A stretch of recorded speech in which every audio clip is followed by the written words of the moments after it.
20 օրերին քննարկումներում շատ էր շոշափում քաղաքական բանտարկյալների թեման, քաղաքական հետապնդումների թեման ու քաղաքացիական պայմանագրի պատգամավորները հիմնականում ընդդիմանում էին, չէին հասկանում ինչի մասին է խոսքը, այսպես չկա նման բան Հայաստանում, ինչ քաղաքական հետապնդում, ինչ քաղաքական պատվեր, հենց նոր Նիկոլ Փաշինյանի ասած, այն դասական օրինակներից է քաղաքական հետապնդման պատվեր իջացնելու դատարանների, քննչականների մնացածի վրա։ Եթե երկրի վարչապետը ասում է, այսինչը պետքա նստի, այսինչը պետքա ունեզրկվի, սա քաղաքական պատվեր է, սա նորմալ չի ժողովուրդ, սա հակասում է եվրոպական ստանդարտներին, ժողովրդավարությանը, այն ամեն ինչին, ինչի համար դուք պայքարել ու եկել եք։ Խոսքը նրա մասին չի, գործընթացներ կարան լինեն, բայց սա այն ոնց էր ասում, այստեղ ժամանակին կար մարդ նստում էր, ասում էր,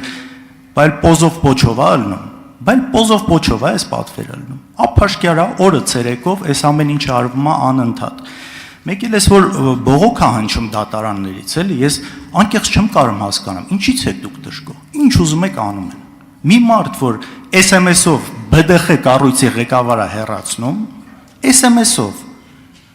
ու բոլորը երևի մի քանի դատավոր կա այս երկրում, որ ձեր ուզածը չեն անում։ Մի քանի դատավորի մասին է կարող է խոսքը, ովքեր այդ բանը ունեն, անկախությունը ունեն։ Ու լավ, ինչ է նշանակում, ժողովուրդը մեզնից ուզում է այս, ես հավատում եմ, բայց նաև դա ինչի է այտենց, որովհետև տարիներով այն եղած վատի վրա այնքան մեծ դոզա սուտ եք ավելացրել, բայց ձեզնից էլ պահանջում են, իսկ մեզնից գիտեք ինչ են պահանջում։ Մեզնից, ընդհանուր ընդդիմությանը, որ նայեք 500,000-ից ավել ձայն է տվել։ Մեզ էլ ասում են Արցախը կործանած, հազարավոր զոհեր բերած, այդ պիղծ դավաճանը ինչի է մինչև հիմա կարում լինի այս բան։ Մեզնից էլ այդ են պահանջում, բայց ժողովրդավարությունը հենց այդ է, դատական համակարգի անկախությունը հենց այդ է, երբ որ դատավորները հաշվելու են օրենքի ավարտեք եւ չափավորեք ձեր ոչ թե մի մարդու։ Ներողություն։ Պարոն Ալեքսանյան, ձեզ նախազգուշացում եմ հայտարարում պիղծ դավաճանը հերետա արտահայտության համար։ Համեցեք, պարոն Փաշինյան։ Ներողություն։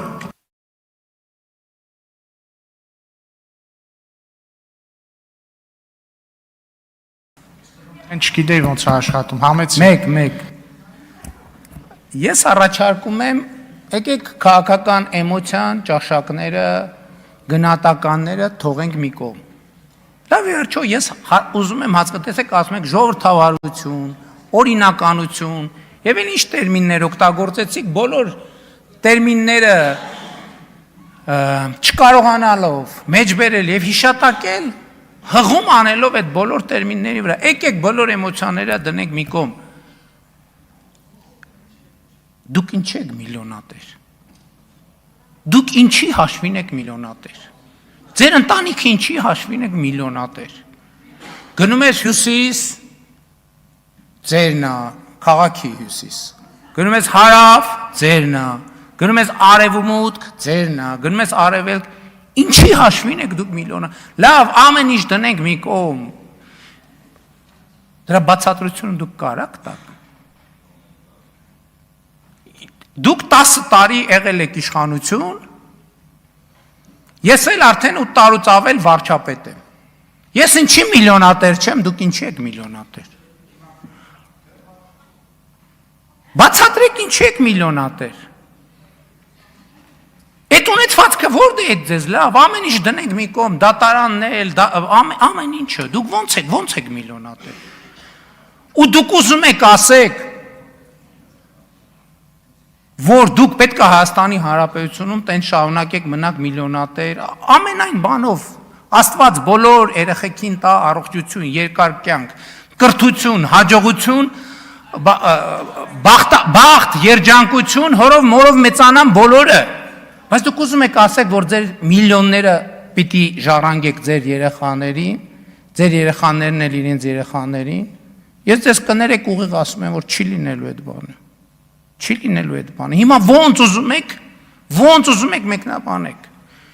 Եվ դա ինձ համար քաղաքական խնդիր է, ոչ թե անձնապես, հասկանում եք, անձնապեսի մեջ չի։ Իմ խնդիրը այն չի, որ ինչ որ մեկը միլիոնատեր է։ Իմ խնդիրը այն է, որ ինչ որ մեկը միլիոնատեր է մեր ժողովրդի հաշվին։ Իմ խնդիրը մենակ է դա։ Եվ դուք տարբերակ չունեք, հասկանում եք, սա անձնական, անձնավորված հարց չի։ Դուք պետք է հատիկ ամեն ինչը պետքա վերադարձվի Հայաստանի Հանրապետությանը։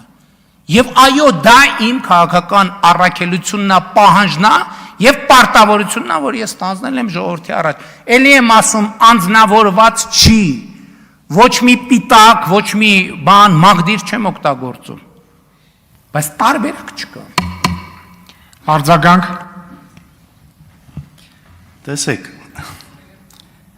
թե ինչը ում պետք է վերադարձվի,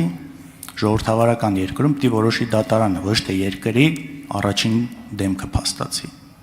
Այն ինչ դուք ասում եք, հակասում է այս ամեն ինչին, շատ պարզ միտք եմ ասում։ Համոզված եմ, այստեղ շատերը կիսեն այդ միտքը։ Երբ որ դուք կանգնում եք երկրի ամենաբարձր ամբիոնում ու ասում եք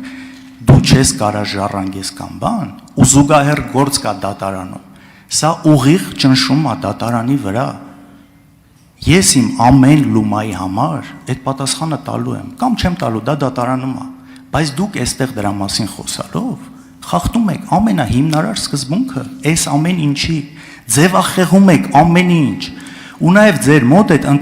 ընտրողաբար մոտեցումը, ձեր մոտ կա էլ նախկին, էլ մարզպետ ներկանում հետ կապված այնքան հոդվածներ եք գրել ժամանակին, բայց հիմա ձեր մոտ են ու իրանց հետ կապված դուք խնդիր չունեք։ Ուրեմն այս ամեն ինչը անձնավորված է, ու եթե իմ սաղ կյանքի իմաստը լներ ինչ որ բան ժառանգելը, ես հիմա այստեղ նստած չէի լինի։ Ես իմ համար հանգիստ ինչ որտեղ կլնեի, ունեցվածքը շուտվանից ծախած, հանգիստ ու այս ամեն ինչից հեռու։ Էնպես որ դա չի այս ամեն ինչի մեջ մոտիվացիան լինելու։ Իսկ ձեր արածը հետագայում ինձ թվում է քրեական վարույթների շատ բան նյութ է դառնալու այս պահվածքու։ Պարոն Քոչյան, ավարտեք։ Գիտեք, քանի որ այդ հատվածի հետ խոսակցությունը սկսեց հոգևոր թեմայից, ձեր հարցին էլ անդրադառնամ նույն տրամաբանությամբ։ Նոր կտակարանը ասում է, այս նախադասության միշտ առաջ կեսը գիտեն, երկրորդը չգիտեն։ Ոչ թե չգիտեն, այլ չեն հիշատակում։ Ասում է մի դատիր, որ չդատվես, որովհետև ինչ դատով դատես, նույն դատով էլ դատվելու ես։ Հիմա ասում եմ, այն ինչ որ ես ձեզ ասեցի, ես այո, ձեզ դատում եմ եւ ես ձեզ դատելու եմ եւ պատրաստ եմ նույն դատով դատվել։ Շնորհակալ եմ։ Շնորհակալություն, հարցերն ավարտվեցին։